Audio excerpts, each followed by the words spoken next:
Good morning and welcome to this week's issue of PrintTV. My name is Wayne Robinson, editor of Australian Printer, which hosts australianprinter.com.au, the website that brings you PrintTV every week. This week's issue is sponsored by Fuji Xerox for Sun 2100 Colour Digital Press. This week's news, of course, is led by the goings-on at the PIAA, the Peak Industry Association body, which is going through quite a tumultuous time at the moment.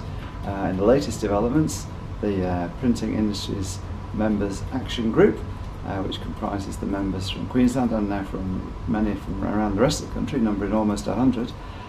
They were issued a set of demands to the board last Wednesday that said if those demands weren't met, then they would call a special general meeting. The demands were never going to be met. They included the immediate removal of Jason Allen, CEO, from the building. They included the reinstatement of various staff members, including Mel Ireland from Queensland, who was the kind of lightning rod for all this action. They included the reinstatement of Ron Patterson, who left the PIA 3 years ago as Victorian State Manager. They included other demands, which, well, they may work through eventually, of 2 state members who are printers from each state on the board, and the management of various items of heritage importance. The board itself surprised everyone by itself calling a special general meeting on the Friday. This was widely seen as a technical manoeuvre to outflank the action group, because it meant that the board could then set the agenda, call the date, the location, the time, and send out the letter indicated to members that the event was on, which they promptly did. The letter was that went from the board was then caused some outrage amongst the action group members, who immediately wrote to the Fair Work Commission complaining that it was unfair, biased and deceptive. Particularly they were upset about the fact that the proxy voting indication said that the proxy voting could go to the President, when in fact proxy voting, they say, can go to any member that's there. Proxy voting will be key to the meeting, which takes place on February the 23rd at the Graphic Arts Club in Mascot, because most of the print industry's 1,000 members are unlikely to be there in person, and as yet no electronic form for voting has yet been introduced or devised, so proxy voting will be key.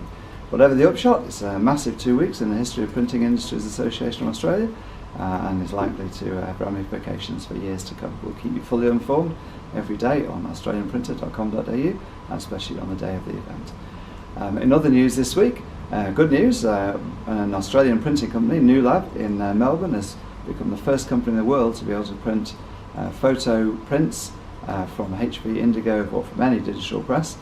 They've been working with Indigo for the best part of 2 years now. Michael Warshall down there with various Indigo scientists, engineers and physicists have been battling it out, and have finally launched EnviroPix, which is basically replaces silver halide but gives the same quality. Eventually EnviroPix will be sold around the world, but for now Michael Warshall is claiming he's the only printer in the world that can do it. So good luck to you, Michael. I hope it all goes well. Some financial news this week, Colourpack earnings, because it's reporting season obviously from February. The reporting season shows that Colourpack's earnings are down 6.8%. Profit, though, after you exclude non-recurring items, was more or less the same at 2.88 million. In fact, 34,000 more than the same period last year. And this will be Colourpack's last full 6 months reporting, because it's just about to be 100% bought by the graphics packaging company from the US, which it's been in partnership with for many years. And also Heidelberg has just announced its results, which show the company back in the black for the third quarter. It made a $7 million profit, or €7 million profit I should say, as opposed to a €53 million loss for the same period last year. And its 9-month figures show that it's tracking to be back in profit for the year. So the press giant looks like it's turning it around, with much of its money these days coming from service and consumables, in fact more than from presses. That's it for this week's issue of PrintTV. My name is Wayne Robinson, signing off. You can find all the news every day on australianprinter.com.au. Sign up for your free newsletter. Thank you.